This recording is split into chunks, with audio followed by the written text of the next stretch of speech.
And like I said, we're supposed to live in a civilized, free society. We don't. When they can walk in, take you as a child, turn you into a killer, and then use you, abuse you, and when they're done, throw you away. It shouldn't happen. So I sit there and I start taking these puzzle pieces. And this fits, this don't fit, and I'm going like this till picture. And I sit back.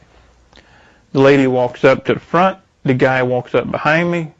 She looks at him and smiles, says, "We've got one." And that's when it started. That is where they were weeding out who's good at this, who's good at that, who's going to be a soldier, who's going to be a psychic spy. Everybody knows that Hitler was looking for the ultimate soldier, that super soldier, ultimate warrior. Hitler was also heavily into esoteric arts with mind control. And at that time, they started combining the two. Mind control, super soldier, ultimate warrior. They started putting it all together into one project, and that's where they got me. My kicks in my right leg were 120 miles an hour. My punching power was well over 18 to 1950 foot-pounds. That'll bust concrete blocks. And I put 3 rounds through the heart of a very high intelligence official. This guy grabs me by the throat, and I just snapped sideways, threw my hands palm down, just threw them down, and screamed inside my mind. The guy goes up and back. I never touched him. I look over, and there's George Jr. sitting at the bar with the Secret Service bodyguards, drunk as a skunk, with the Secret Service trying to get him to calm down. Now, that's when I snapped awake. I don't remember driving there. Let's back up and find out exactly how you got into this program. They wanted people who were half Native American and half Celtic, whether it be Scottish, Irish, didn't matter, as long as it's Celtic. The reason for that is that the Native Americans and the Celtics are 2 of the races on the earth that are more superposed to paranormal abilities or psi abilities. Okay? And as a matter of fact, both of these cultures practice paranormal abilities. So it's kind of genetic memory. It's in our genetic memory. Okay? And I thought that's basically what it was. Until about 2 years ago, when I found out that my father was a CIA agent. My father's been dead now for almost 15 years. I never had a clue. But with that new information, it made a lot of smaller tidbits of information and a lot of things that happened in the past. Now it all fits. Okay? Basically, what happened with me is in 1966. I was 6 years old. And both my parents loaded me up in a truck, took me to town. Yeah, it's at the edge. It's dark, it's cold, snowing. I'll never forget today, okay, because it stands out. Why are we going to a hardware store this late in the afternoon? So we go into the store, and at this time my mom and dad are like not fighting, but they're not getting along. And I've been in the store several times with my grandfather. And we go into the back. I've never been to the back. And there's a door there that if you didn't know it was there, you'd walk right by it. Mm-hmm. So we go in, and here's 6, 7 other kids about my age. And they're all sitting at these tables, like these kindergarten tables, sitting down low with the small chairs. And they all have the same thing. They look like puzzle pieces. Well, this lady comes in that did not fit. Okay, she's tall, she's elegant. The fur coat come on, this is Eastern Kentucky, okay? Don't happen, all right? And she played a very prominent role from there on, because she's in several of my memories. And she sets me down to play. She says, she gives me a stack of blocks, okay? And what they are is they're puzzle pieces. And says, make me a picture, and walks off. So I look around for my mom, and she's with a guy there who's in a suit who, again, shouldn't be there, okay? And they have a clipboard, and she's signing some papers. 6 years old, I puzzled, but you don't think much of it. So I sit there, and I start taking these puzzle pieces, and this fits, this don't fit. And I'm going like this till picture, and I sit back. The lady walks up to the front. The guy walks up behind me. She looks at him and smiles, says, we've got one. And that's when it started. I was given something to drink. I remember feeling sleepy, and that's it. So are you saying, did you go home with your parents that night? No, I did not.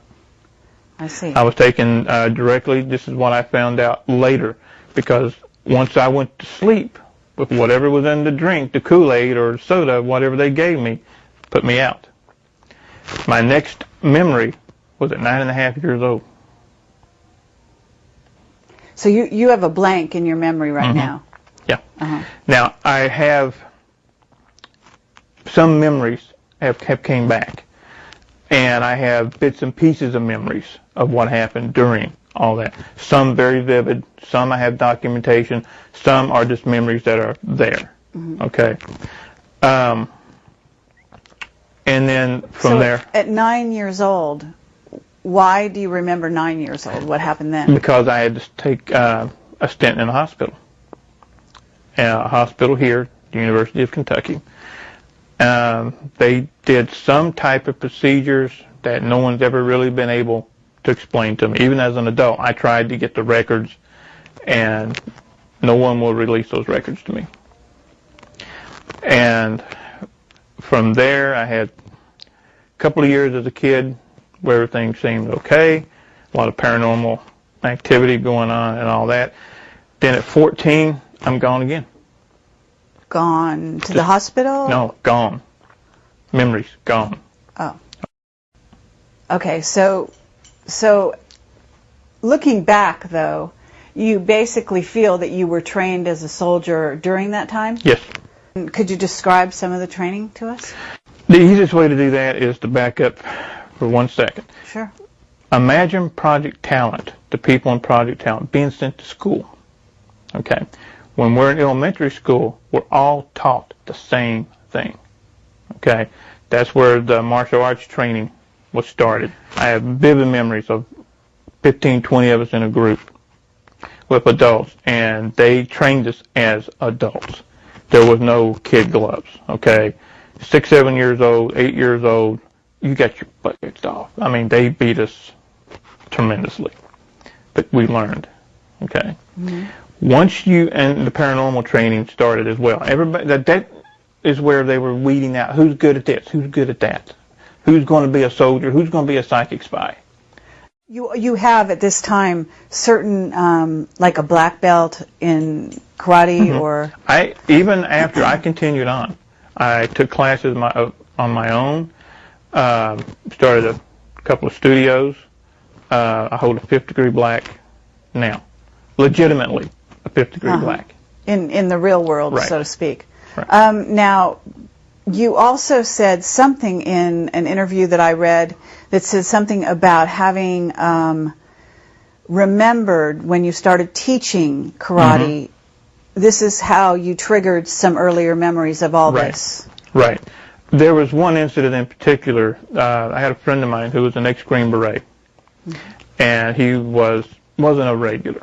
He would come in and work out with me when he was home on leave or those kind of things.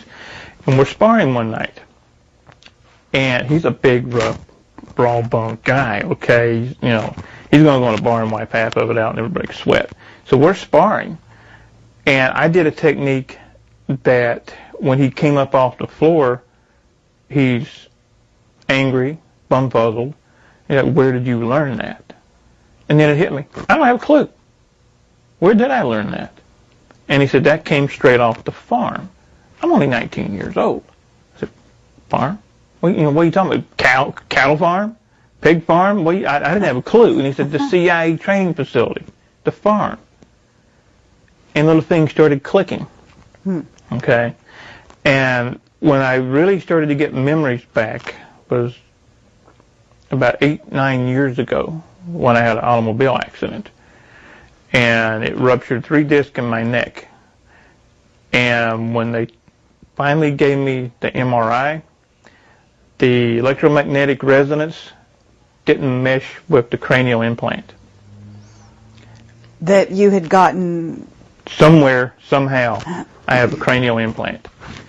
And I say this because I have it on film.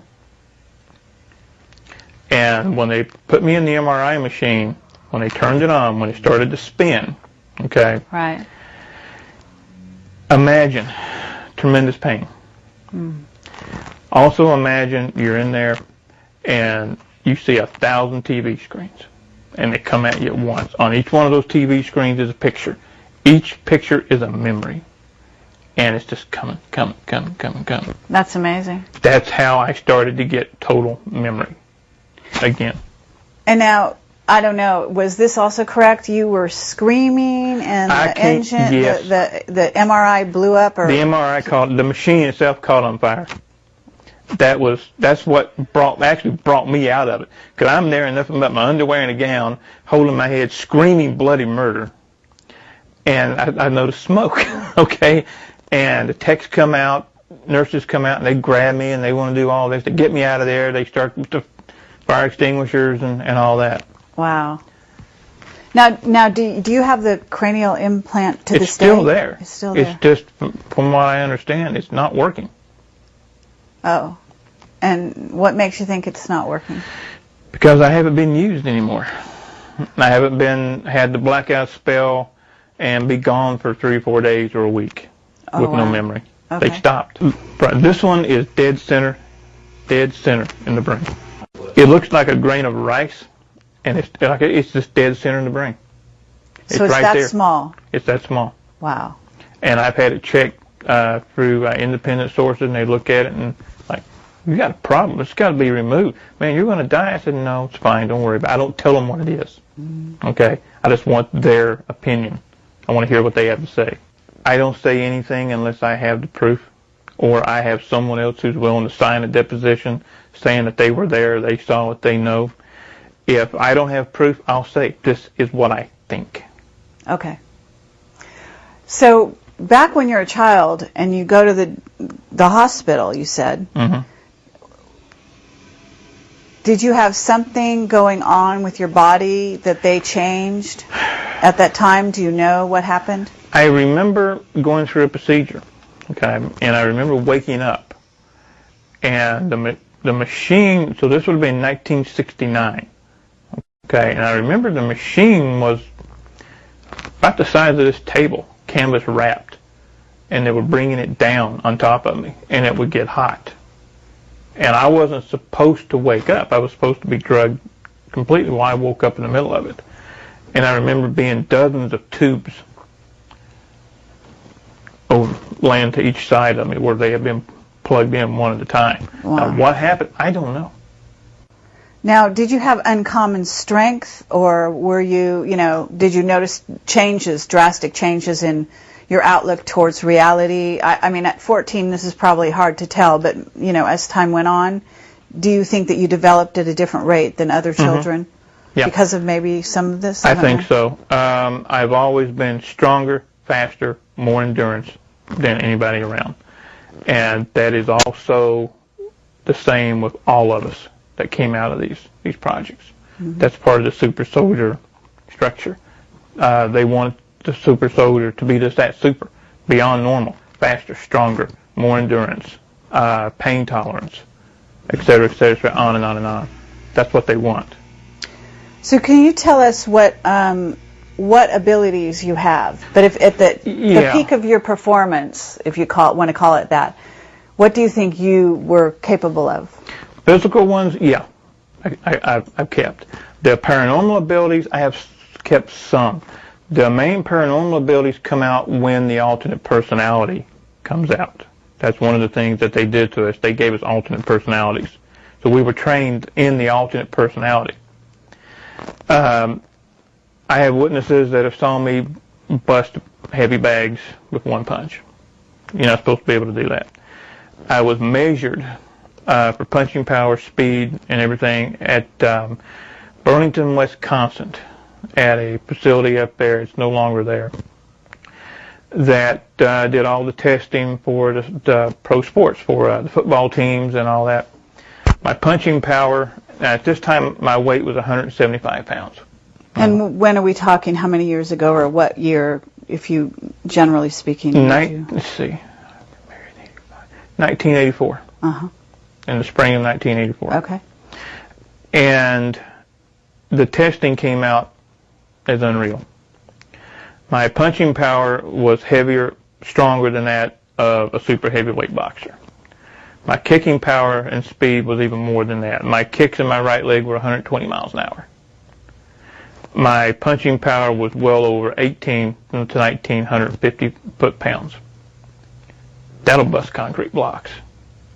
Okay, now in terms of your psychic ability, what were those abilities? My primary psychic abilities, and the ones that I have kept in this personality, is being able to get in someone's mind, being able to foresee what's events in real time.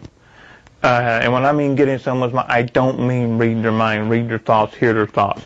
It's more of what some people that I work with now we call picting. We see pictures of their thoughts. Like you may be thirsty, thinking about a soda. I'll look at you. I'll see a Pepsi can. Okay? That's what happens. And these type of abilities to a fighter, a soldier, or an assassin, think of the edge that gives that person. So, do you have absolute recall of times when you're in the other personality now? I have witnesses to that, yeah. See, what happened is I'm not supposed to remember anything right now. Okay? I imagine. The people who start to remember are usually late 50s, early 60s. Okay? Much too old to really do anything. But I'm not saying 60 is old, but in this society, by the time you're 60, 62, anywhere in there, people write you off. So how old are you now? Because I can't tell. I'm 46. Uh-huh. I know. No, everybody says you don't look 46. That's one of the other traits that we have. Mm-hmm. None of us look our age. Longevity. Yeah. Okay. Most of the people who when they start getting their memories back, when they get their memories back is when the personalities begin to mesh. They're no longer personality A, personality B anymore. They start going together. So when all these other memories start coming in, meshing with the other memories, they go nuts. Most people. So most of these people committed suicide. Okay. Okay? And not the ones who didn't wind up in asylums. Is it possible, Duncan, that they could also have been programmed to commit suicide? Yes. Like a kind of self-destruct when no longer useful? Mm-hmm. Absolutely. So you kind of have beat the system in a certain sense. Mm-hmm. And you must have had struggles. So what's keeping you going, and what is it that you think allowed you to sort of maintain? After the car accident, we moved from this area. We moved to upstate New Jersey. I was never supposed to lift anything over 5 pounds again.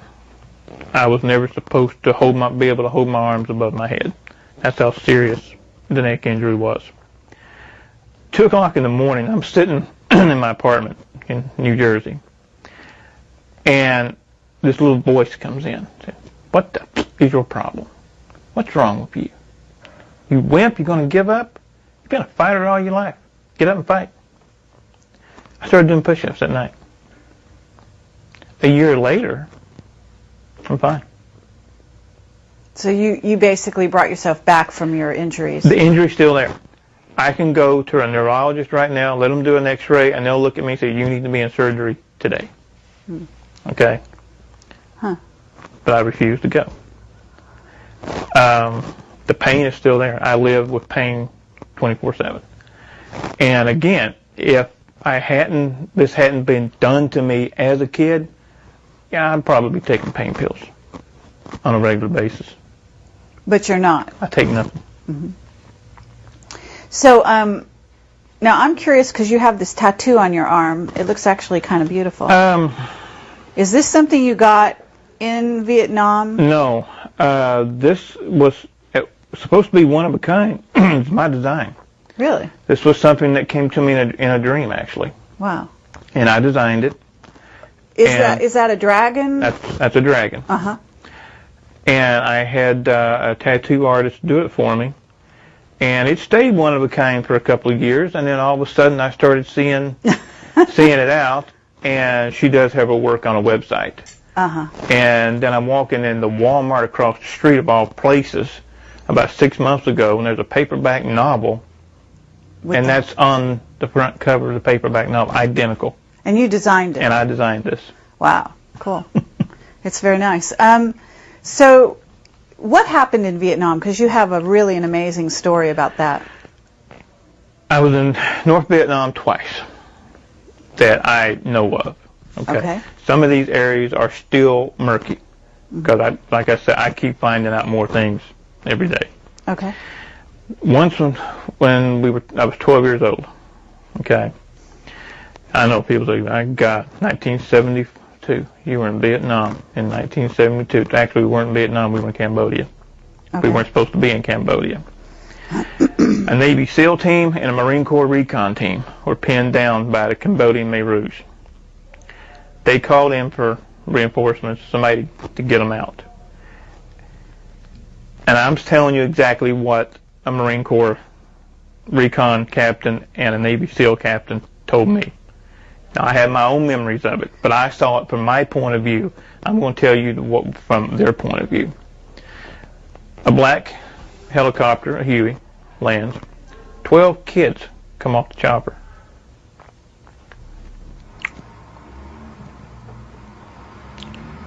Yeah, there still are a couple of things. Take your time. We got all the time in the world, Now, and I can understand. Long story short,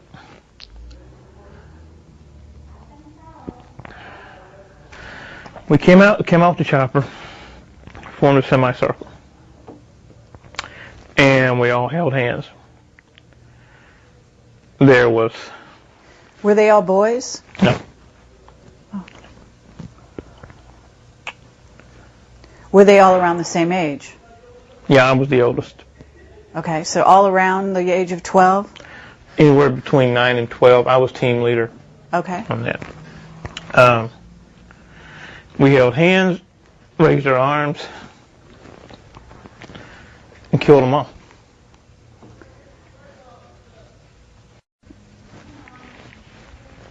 Who did you kill? Every Khmer Rouge soldier within 20 miles. How is it that your powers were able to target the other side and not? I wasn't the trying to think of the phrase.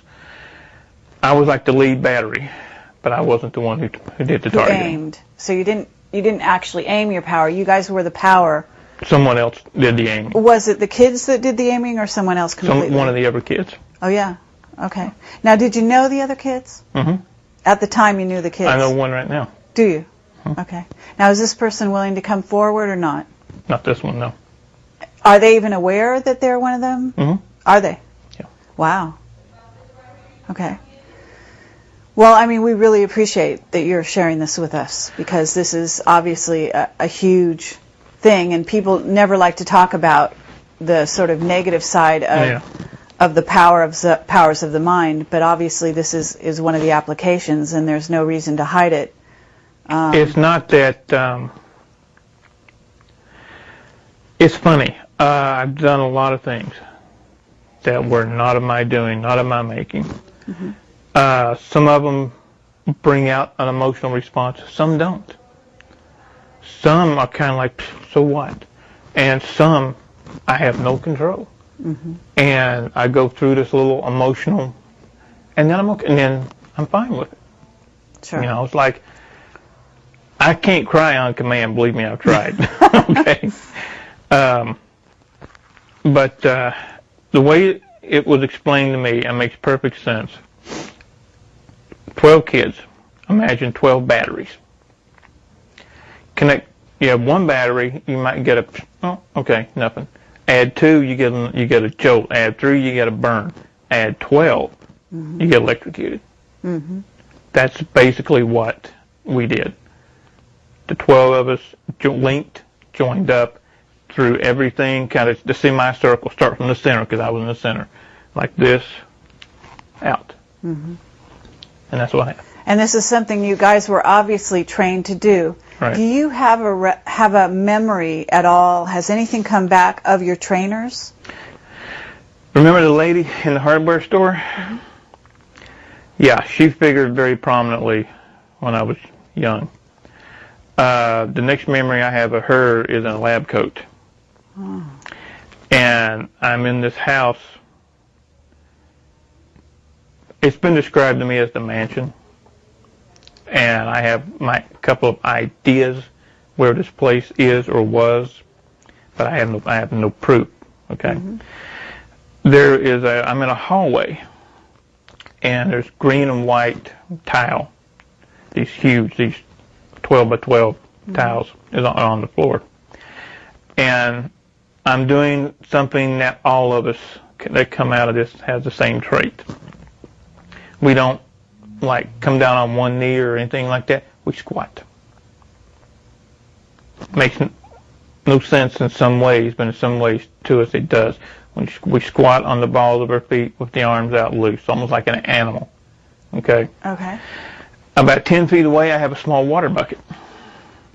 And what I'm doing is raising the bucket, trying to turn it over, sit it down gently. Raising it with your mind or with your hands? Correct, just with my mind. I see. And what I'm doing is I'm raising it, turning it about halfway, and it's just dropping. I'm not getting it. Okay? And I look around, and this lady's behind me with her clipboard, taking notes. And I tried to get a response. I looked at her trying to be nice. I said, I've almost got it. And she basically just looks down, snarls, and walks off. There was nothing nice about any of this. Wow. So, okay. You said you were in Vietnam twice that you remembered. What was the second time? The second time, all I remember is being shot down. We were taking off in a Black Hawk.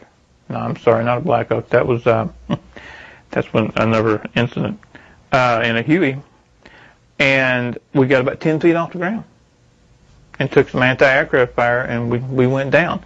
And this Navy SEAL captain, who we've talked about, is the one that pulled me out of the chopper.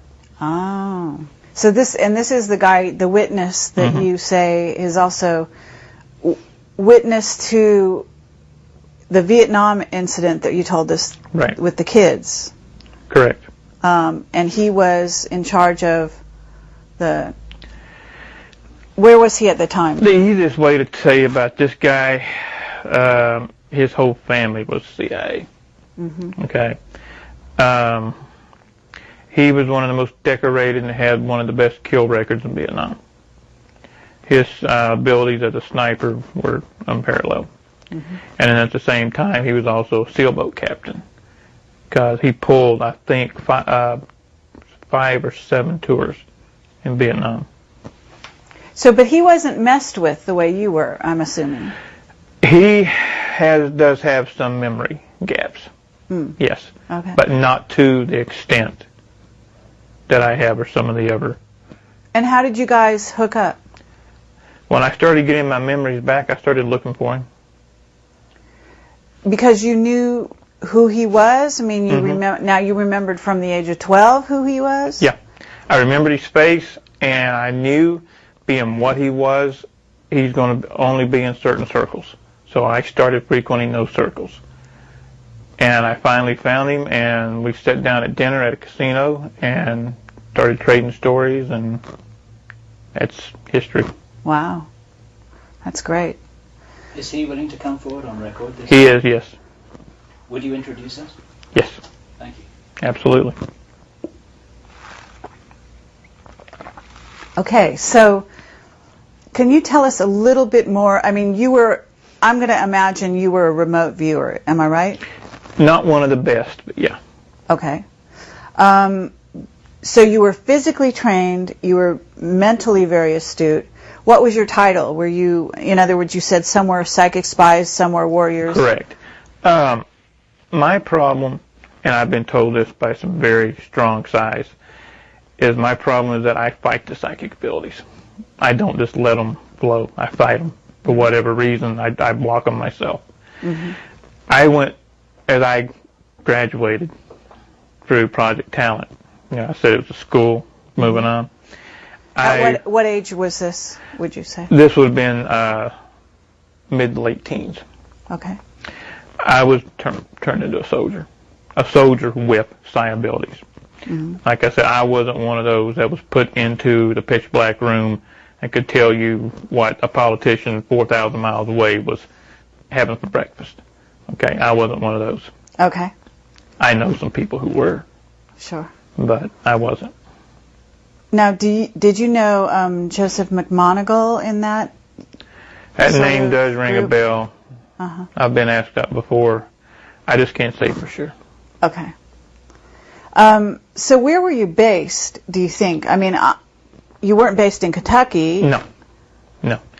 I have memories of being in several different training facilities. I do know I spent 3 years on St. Thomas, on the island of St. Thomas in the Virgin Islands. Mm. And that was verified to me about 3 years ago. Okay. I'm going around seeing people, and they're looking at me saying, I haven't seen you since you were a kid. I guess what I'm trying to get at is, once you were trained, you were sort of ready to go. So where did they use you? Do you have any idea? Were you in war? After Nam, I do have some vivid memories of a couple of assassinations that were carried out. I have memories of being on military bases. And I had it verified that I was at Norfolk Station, Norfolk, Virginia, by a radar man who was stationed there when I was with a team.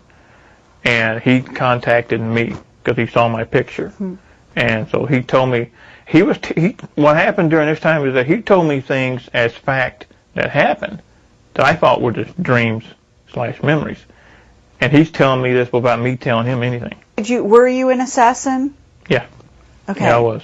And I don't know, how did you assassinate people, and what kind of people would you be assassinating? Do you have any idea? I mean, were they people in wartime? Were they Americans? Some, yeah. Uh-huh. One that I remember, and I think I remember it so vividly, is because it was the last one. The last time I ever did anything for the government was in D.C. And I put 3 rounds through the heart of a very high intelligence official. Now, do you have conscious memory of this? Or? Of this one, I do, yes. Okay. I never knew the name. I was given a photo, a target, habits, do the job. That's it. And do you remember any operations taking place in other countries? France. In France? Mm-hmm. That's interesting. What the vivid memory is that I have, and I also was shown a photograph of me sitting at a little cafe from the Eiffel Tower. Okay? Mm-hmm. I have no knowledge at that time of being in France. But the guy showed me the pictures of 8x10 black and white, and there I am, drinking something out of a cup of steam, and there's the Eiffel Tower in the background. Wow. And I remember doing a job, but I don't remember what it was about. A decoy was sent in, and what the lady was to do was to get the guy to come out of the bar, hopefully not exactly in his right mind, inebriated if possible. And my job was to snatch, grab, get the information, and then terminate. And I remember doing the snatch and the grab, and then the memory fades from there. Uh-huh. So you must see movies, right? No, I don't. Oh, you don't go to movies? Can't. Okay, because I was wondering if maybe, there's a lot of violence in movies, a lot of scenes of that kind of thing, and I was wondering if those might trigger some of your memories. They do. Violence, per se, does nothing. I love wrestling, okay? As a matter of fact, I used to incorporate professional wrestling techniques into my teaching when I was an instructor. It's not the violence, per se. The last movie I tried to watch of that nature was The Bourne Identity. I couldn't get halfway through it. I do a total change. Okay, you see, your personality does a change? If my personality changes, God help whoever I'm watching a movie with, and I'll just get up and walk away. Sci-fi movies don't bother me, but anything concerning government black operations, CIA, NSA, covert killings, I can't do it. Do you have any remembrance of other planets? I know this sounds a little out there, but I have heard of actually some not. soldiers. Actually not. Uh-huh. There is one thing that a couple of us share, and that is a deep fear and dread of the planet Mars. Bring up the planet Mars to us, and it's just like watching one of those movies. I was just about to do that. So, yeah, Mars specifically. There is something about Mars that changes our entire attitude at that time. I know one person who point blank says they better leave Mars alone. Leave it alone. Meaning, leave it alone, don't talk about it, or meaning don't go there? Don't go. That they're waking something up. On Mars. Mm-hmm. Now you're still a psychic, when you say. Okay. So you must have some thoughts or associations with Mars. Are you willing to talk about that? I mean, because I know that you said that you develop headaches sometimes after these talks. Mm-hmm. Where you reveal and kind of go back in your own mind as to your history. I'm having a good one right now. Headaches are part of the conditioning. Sure. Okay, it's a headache, but it's a fake headache. It's a programmed headache. I'd like to know if you see special machinery. Yes. Okay. It's underground. Uh-huh. And have you seen any certain kind of beings there? Yes, they're in stasis. It's like a kind of artificially induced hibernation. Thank you. And is that, it's not humans that are in that state? No. It's the beings. And they're very tall. They have long features. Do they look like the Egyptian Quite believers? a bit. Okay. Quite a bit. Talk a lot about anger in the recent interview that I saw that you've got, I guess, on your site. Yeah. And can you tell us a little about that? Can you describe the anger, how you deal with it? There was, at one time, it was pure rage. When these memories came back, and when I sat down and I started putting together all the things that, starting at 6 years old, all the things that was done to me, things that I was forced to do, etc. It was pure rage. My first impulse was to go to D.C. and just go nuts, okay? Well, as the old saying goes, I'm crazy but not stupid, okay? And as a fighter, I was trained, channel your anger. Don't let your anger channel you. Mm-hmm. And that's what I started doing. So I took, instead of just being so mad I can't do anything, I turned that anger to being so mad I want to do something. And I've stayed that way. So is that why you started writing books? No, actually I started writing as just kind of my own therapy, just to get it out. Mm-hmm. And I had never written anything. And somebody read some of it and said, this is pretty good, you need to keep it up. And so I did. And now you've got a book coming out, isn't that right? Yeah. Deadly Awakening. It's about everything we've talked about here, plus all the side streets that we don't have time to go up. It's supposedly going to be turned into a movie. Okay, that totally caught me off guard. So. Well, that's wonderful. You know, that's very exciting.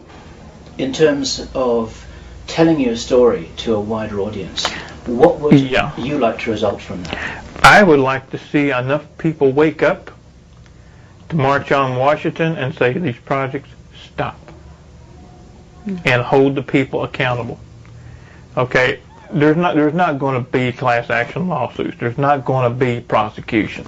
That's fine. You know, I got over that years ago. Everybody else involved needs to get over that. Just hold them accountable and stop it. Okay? Do you think this is still continuing this day? Yeah, absolutely I do. Do you have any information about in what form these projects are continuing? I remember you said that in the 60s there were 1,000 kids, of which there were only 60 left. In 1966, there were supposed to have been 1,000 that were taken worldwide that was in my group, as it were. There's only about 20 of us left now. You know, I think what I have to explain, we were actually at 6, 7 years old put in survival of the fittest. Okay, our personalities were split. Any normal kid, any normal person would not do the things that we did in their right frame of mind. So they had to split our personalities, and they had a clean slate with that new personality. Had no rhyme, no reason, no right, no wrong, no concept. So they made it into what they wanted it to be. This is how they split my personality. Now, I don't know. I'm sure they did the same identical thing to other people, but I know for a fact not to each one. There were different techniques for different people, different kids. Now, the way it was described to me when I was a kid is it's your treatments, almost medical terminology. Imagine being 6 years old, and this is one of the funny things. I can talk about this with very little emotional because it was done to me, not something I did to someone else. You're strapped naked to a wooden chair. Arms out like this. Here, you're strapped here, here, and here. Your fingertips are spread open. Things are inserted here. So you can't do this. And I know you noticed, because I saw it in your mind and I saw it in your eyes, I have a phobia about my fingertips. What they did is they inserted needles underneath the fingertips. That's bad enough. Hook those needles up to electric current and turn it on. Waterboarding is where you basically drown the person and then bring them back. In my case, they did 2 ways. Strapped to a chair and would take a water hose and just spray it. You can't breathe, and then you're gone. Then they bring you back and all that. And then I remember having my head dunked. That's why I don't swim. Now, what would be the purpose of that? To cause pain, intense pain. What happens when the body and the psyche goes through the amount of pain it can tolerate? You black out. You pass out. You faint. Well, the Germans brought over a drug with them. Once injected, it blocks those receptors. You can't black out. You can't even force yourself to faint. So once the psyche has gotten to a point to where it cannot take any more, you have 2 choices. Split off into another personality to save yourself, or die. Okay, I understand. When the pain becomes too much, the way you're able to survive and stay together mentally is actually to go someplace else. Exactly. And you go so far someplace else that you're actually in another, you creating another part of you. Exactly. You create a total separate individual to where they can pull out that alternate personality. Now, 1 second I'm me, next second I'm somebody else. Now I'm back to me. That's how they wanted you. Have you seen Manchurian Candidate? No. You never saw that? No. Okay. Well, if I refer to that movie, I don't know if you know what I mean, but I know what the Manchurian Candidate is. You know what it's about. Yeah. Okay. Is it possible that you could be activated by a phone call, say? The last time that I did a job, that's what it was. I got a phone call in the middle of the night. Can I be activated now? I do not think so.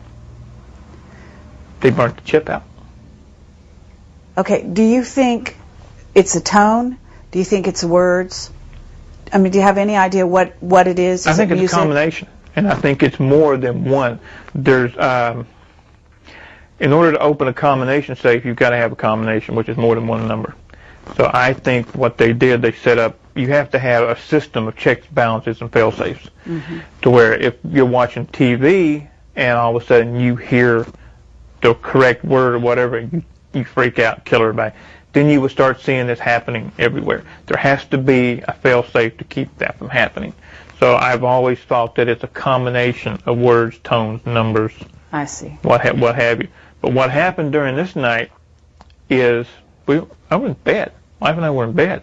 The phone rings. I reach over, pick it up, put it to my ear. No more than 3 seconds pass. I hang the phone up. I get up. I get dressed. I leave. I'm gone 3 days and 3 nights. And at that time, we lived exactly 11 miles from the airport that you guys passed coming here. Oh. When I came back 3 days later, there was only 22 additional miles on the car. I went to the airport. But you have no memory on where you went. I went to D.C. This is when I went to D.C. and did a termination job on this individual. Now, what year was that? 1985. So this is quite a while ago. Yeah. And here's something that I'll tell you guys, I didn't want to put on the tape. I'm sitting in a Mexican restaurant, very nice 2-story Mexican restaurant, and I hear somebody laughing. This was before the president now was the governor of Texas. I look over, and there's George Jr. sitting at the bar with the Secret Service bodyguards, drunk as a skunk, with the Secret Service trying to get him to calm down. Now, that's when I snapped awake. I don't remember driving there. And I'm looking around, and where the hell am I at? But yet, there he is. I had one impulse. Can I terminate him? And I had a gun in my pocket. And for whatever reason, I fought the impulse down, and I didn't kill him. In other words, you remember who he is now, but you didn't know who he was at when that you were time, there? I didn't have a clue. He was just some guy who was getting drunk with Secret Service around him. Exactly. I did not have a clue who he was. Now I'm sitting there watching the news sometime later when the governor of Texas has announced his bid to run for the presidency, and I look at him, I'm like, holy. Oh, this was before he became president? Yes. I got it. Years before. So in that context, maybe it makes even more sense. And it's even scarier. What about underground bases? Do you think you've ever been in an underground base? I know where one is. Right here in the state. When I was in my mostly late teens, that I remember, the farmhouse that we lived on was situated in a valley. And there were old logging roads that went all the way around the valley. I had a good 5-mile run up and down the mountains on a good graded road. There was also some worked out strip mines over to the southeast of there. Well, one day I'm running out through there, and I decide to drop down the hill and go over and look around. As soon as I do, I can feel the vibrations in the ground. And I drop down, and I put my ear to the ground, the way my grandfather, taught me how to do. And I get up, and this little voice says, "Get the hell out of here." As I'm running back up the hill, a chopper lands. Wow. I didn't go back anymore. But a couple of days later, 2 things happened at once. My father had a friend. His name was Paul Preston. Paul Preston was somebody, and still is somebody, that I would terminate with extreme prejudice. I don't care to say that. When I was 14, we were getting ready to work the field. We had a cash farm, and I was working on a tractor. We lived about a mile up a dirt road, off the main road, and I can sense a vehicle coming before it's halfway up. I stop and I look out, okay, and I see this grayish silver van coming up into the driveway. It's brand new. Has a UHF antenna on top. I've never seen anything like this. Again, this is Kentucky in the mid-70s. Nobody had that kind of money. This was before the coal boom, before the energy crisis, before people made $20 an hour. You know, people were lucky to make minimum wage, okay? And this guy gets out of this van, and I noticed it has Texas tags. I had heard my dad talk about this guy. They were childhood friends. And then this was confirmed to me later on that they were in the CIA together, that Paul Preston was actually station chief in more than one area. But he gets out of the van, just calls me by name. I never met the guy before to my knowledge. And in that instant, I had two thoughts.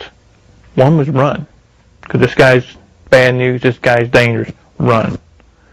The other was take him out, kill him before he kills you. Okay? I'm only 14 years old. Wow. Yeah, my hair was longer then than it is now. And my dad comes down from the house. And they do the handshake, slap on the back, huggy, all this kind of stuff. Well, Mr. Preston looks at my dad, gets real serious, says, we got to go talk.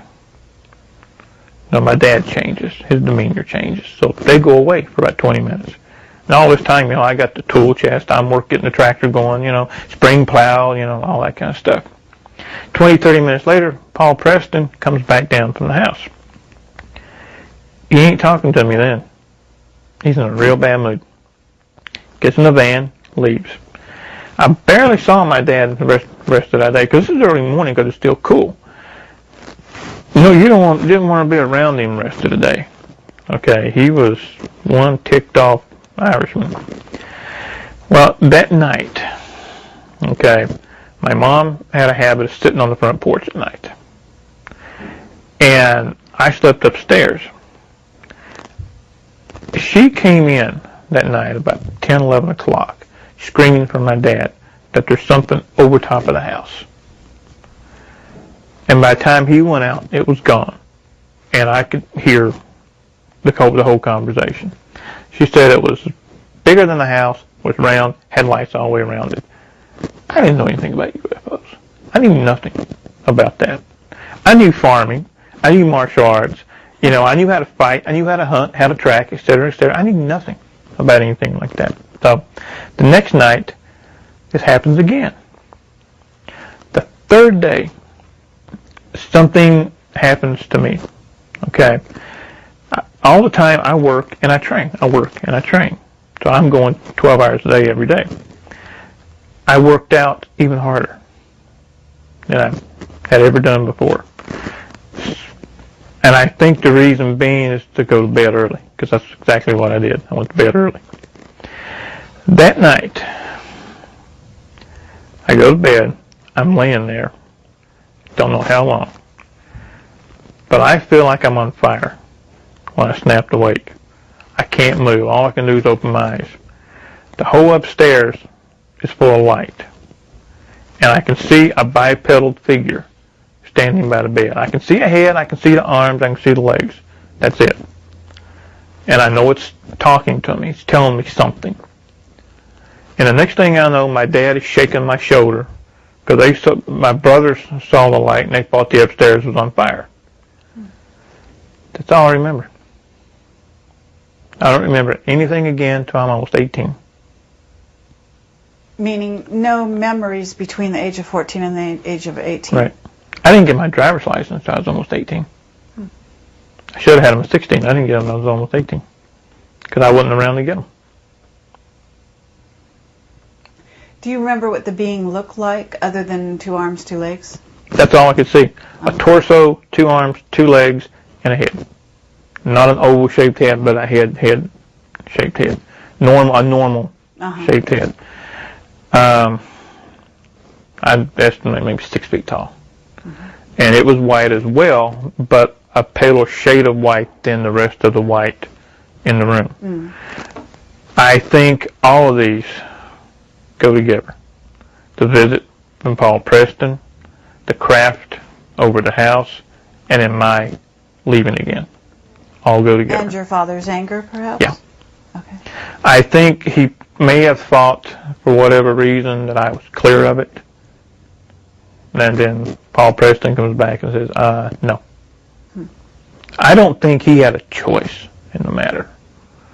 The only anger I have with them is not coming out and telling me something. Okay? Especially after I'm an adult, and I started getting memories back, and I started saying, okay, what gives here?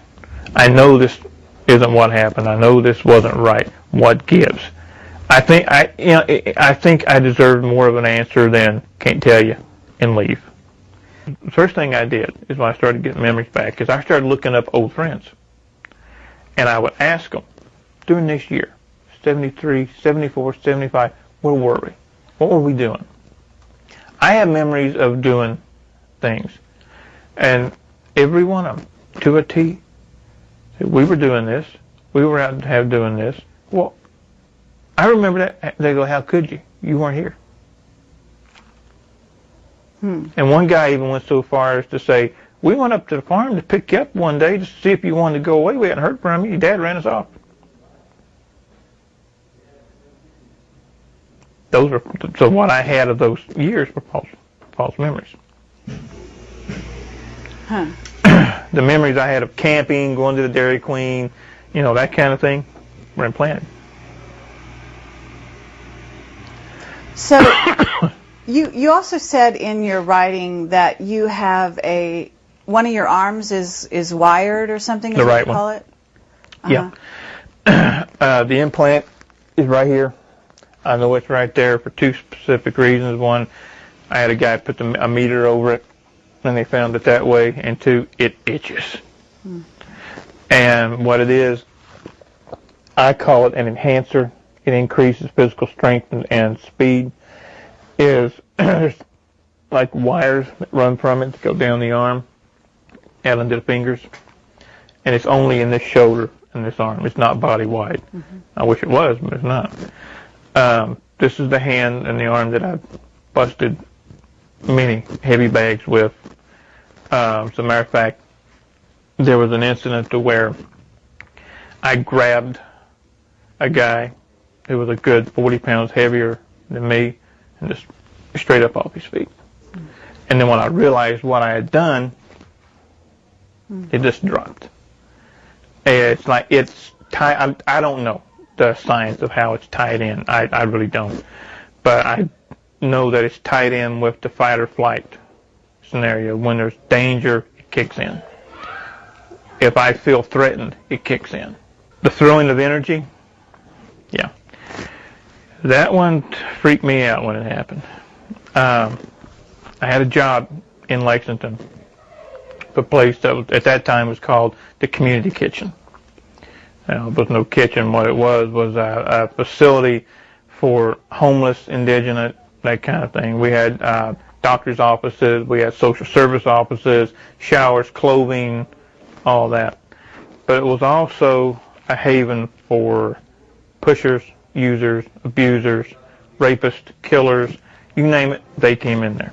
We could have 60 to 100 people in the facility at any one time, and I was chief of security. And we had a fight that broke out. I mean, it was nothing. We'd have 3 or 4 fights a day, okay? But we had 2 girls get into it. They fight worse than men, okay? And my partner had one holding her down. I was holding the other one down. And when I say holding them down, I was just sitting there with one arm on her shoulder, okay? She was laughing about it. And the next thing I know, I look up and I see this extremely large man standing over top of him, and he's got 3 or 4 friends with him. And he's giving this routine, I'm giving you the count of whatever to get off of her, I'm going to do this. Well, I snapped. I'm on the ground. I look up, I see I'm outnumbered, outgunned. I changed. Normally, I would have rolled out of the way, got up, started cussing him right back at him, threw him out the door. No. I stood up and hit him. And the witnesses there said I didn't just hit him once. I hit him 12 times in a matter of a second. It broke his neck. His neck was as big as my legs. And it just snapped his neck. Well, when that happened, the whole facility went berserk. It just went, half of them were coming at me and my partner, and the other half was using it as an excuse to get whoever they didn't like. And it's during these times that something happens that I can't explain. It's like I step outside of space and time. Everything turns black and white. Everything goes slow motion. It's like I've got all the time in the world to go from point A to point B because this guy ain't moving. Okay? And it's like I'm just walking through, bam, bam, bam, guys going down, and then I'm grabbed. This guy grabs me by the throat, and I just snapped sideways, threw my hands palm down, just threw them down, and screamed inside my mind. The guy goes up and back. I never touched him. And when that happened, that ended the entire fight. Because I'm standing there, and I'm looking around, and I'm suddenly aware that everybody's staring at me. And somewhere during this time, the cops have been called. So here come the cops, here come the ambulances, the paramedics. And I talked to one of the cops, give the report. Half of them are taken to the hospital, the other half are barred out, some are taken to jail. And I went to the nearest bar I could find. And I sat there because I didn't know what to do. I knew something had happened. I knew it was real because people were coming up to me, what did you do? How did you do that? And I don't have an answer for you. I don't know. What year was this that this happened?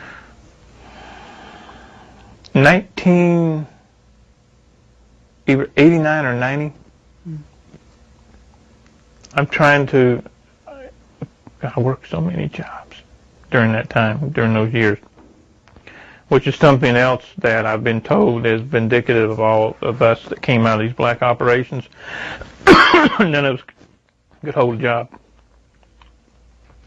It was like, and I know from personal experience, we'd be the greatest thing since sliced bread for a couple months, and then all of a sudden the boss or supervisor comes out, finds something wrong, and we're fired. What I found out over the years is that's not unique to me.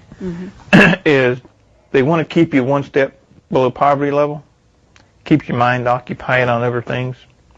Right, survival, right. Daily survival, so that you can't go further into your own memories type thing. And there's also another reason for that, and I've been told this by more than one person. Who listens to somebody who's broke? Sure. But everybody listens to someone who's wealthy. Yeah. And I think those two go together to make that. There was an incident which you also reported that you described as a kind of personal teleportation incident, where you went through a wall and you had a witness. Yes, absolutely. What do you recall about that? I get freaked out every time I think about that one.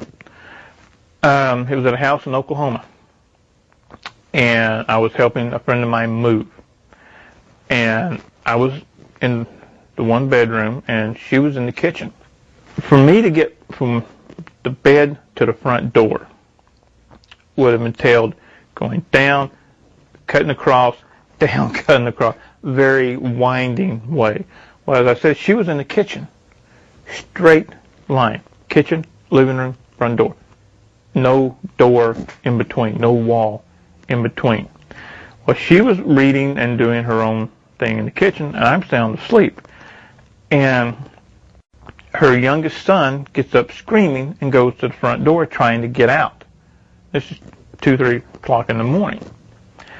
She jumps up, starts to run to get him. I hear the scream, and I remember raising up on one shoulder, in the mind, seeing the kid, reaching toward the door, and I'm at the door. She said that I came through the wall in front of her, and all she could do was to stop and say, "Whoa." And I think, whatever I did, if I had froze inside that wall, that would have been fun. My grandfather, my mom's mom, was a full-blood Cherokee, and he gave me the name of Greyfeather. Greyfeather? Yeah. Uh-huh. And I asked him once, I said, "Pops, what does Greyfeather mean?" And he said, "You're a tween man." And he had an accent, and I said, "What?" He said, "You walk between worlds." And this is before I knew anything about anything. I saw 9/11 2 weeks before it happened. I put it up on some bulletin boards on the net, was laughed at. I lived in Delaware at that time, right on the eastern shore, walking distance to the beach. I had a trip planned to Boston. A couple of days before the trip, because we were going to drive it, I get a phone call. And it's the metallic, digitized voice. It says, "Postpone your trip. 2-day window, plus or minus 1 day, wherever, here, or here. It's going to be something big happen in New York. You don't be caught in it." Now, have you had other premonitions that haven't come true yet? Yeah. I've seen this country almost split in half. I mean, physically split in half. Again, I lived in Delaware, and I just laid down, and it's one of those times where 1 minute I'm here, next minute I'm here, okay? And I'm looking down on the United States. This is before I knew about the super volcano and all this and that, but I saw that area all going up into Canada, coming all the way down into Mexico. The whole western part of the country split off from the rest of the United States. And what I'm seeing is like a river of fire coming all the way down. Wow. And did you have a timeline for that? Soon. Mm-hmm. Very soon. So are you making any plans for yourself and your family because of what you're dreaming or seeing? Yeah? Yeah. Uh-huh. Are you finding a safe place? There's really not going to be a safe place. The best preparedness that I know of is to be able to be mobile. Mm. There is no one safe place. Okay. I started to go public when I lived in Delaware, after an attempt was made on my life. So when was that, approximately? About 2002. I was out for a jog. I mean, I'd had other things happen before, but I didn't, at that time, never made the connection. Okay? Now I make the connection. I was out for a jog, and it's in the wintertime, and I hear a motorcycle. Motorcycle. You ever been on the East Coast in the wintertime when the wind blows? It's frigid. I have, actually. And I'm out jogging, and I hear a motorcycle, and the ears go up, the hairs start standing up, one of those. So I go from a hard run just to a light jog, and I see the motorcycle. Solid black. No insignia, just solid black. 2 riders dressed in black. Black OPEC face mask. I'm going this way, they're coming this way. This thing is going so slow, I'm trying to understand how in the world it's staying up. And as it comes up to me, I'm running scenarios. Okay, I'm wearing ankle weights and wrist weights. Like, okay, I'm waiting to see a gun. So I'm thinking, this was coming off, this is going to throw, forward row, kick the back wheel, try to get an advantage. Just all this is playing out in my mind. The guy does open his coat, puts his hand in his coat. It's the writer. All I see are two fingers. Points them at me and goes like this. And goes back. And I'm thinking, okay, this is just a warning. Okay. And they slowly go on down the road, going towards Route 1 to go north. I didn't make it 10 steps. I had puke, bile, everything. I had to crawl home. I was sick for 3 days. I finally got to the doctor and said I had some kind of unknown viral infection. He did shoot me, just not with a gun. I think half the people who hear what I have to say look at it and say, what a lying stack of dung. This is so much BS. There is no way any of this could happen, etc., etc., etc. Well, I'll give a response that I gave a guy on a radio show one night. I wish that were true. I'd love to be able to take a pill every day and have a nice life. But I can't. Because it did happen. And I don't have the whole story myself. And I may never get it. What happened to me, you know, and I told about how they split the personality. That's just the tip of the iceberg. Okay? I remember the beatings, to being thrown naked into a refrigerator room because I couldn't get something right. You know, this went on, and not just to me, but to all of us that were in this particular group. And this stuff shouldn't happen. You know, we consider ourselves a civilized, free society. There's nothing civilized about this. There's nothing free about this. There is strength in numbers. I would like to see, I mean, come on. You can have a 1 million man march on Washington put together by somebody that the government laughed at. Why couldn't we do the same thing? This stuff has got to stop. You know, people, and like I said, we're supposed to live in a civilized, free society. We don't. When they can walk in, take you as a child, turn you into a killer, and then use you, abuse you, and when they're done, throw you away. It shouldn't happen. And you asked earlier, what is the one thing that I would like to see come of this and any subsequent movies, videos, whatever? I want to sit in a chair just like this in Washington, D.C., in front of the full Senate and demand answers. I'd do it in a heartbeat.